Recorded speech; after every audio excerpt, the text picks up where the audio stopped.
नांदेडमधून माधवराव पाटील जळगावकरांनी उमेदवारी अर्ज मागे घेतलेला आहे। काँग्रेसकडून जळगावकरांना उमेदवारी दाखल त्यांनी केली होती। पक्षाच्या आदेशानंतर उमेदवारी मागे घेतली असं जवळगावकर म्हणतात। नांदेडमधून माधवराव पाटील जवळगावकर यांनी उमेदवारी मागे घेतलेली आहे। काँग्रेसकडून जवळगावकरांनी उमेदवारी दाखल केली होती, ती आता मागे घेण्यात आली आणि उमेदवारी मागे घेतल्यानंतर पक्षाच्या आदेशानंतर ही उमेदवारी मागे घेतल्याचं त्यांनी सांगितलं।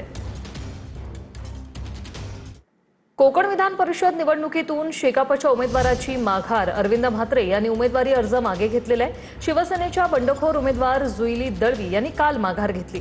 आज दुपारपर्यंत आणखी कोण माघार घेणार याकडे लक्ष असणार आहे।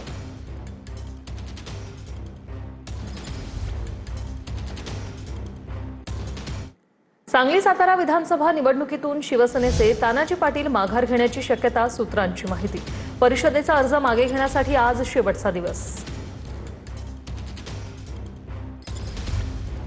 परिषदेचा अर्ज मागे घेण्यासाठी आता अवघे काही तास उरलेले आहेत। 3 वाजेपर्यंतची वेळ आहे आणि त्याआधी सांगलीतून शिंदेंच्या सेनेचे तानाजी पाटील माघार घेण्याची शक्यता आहे।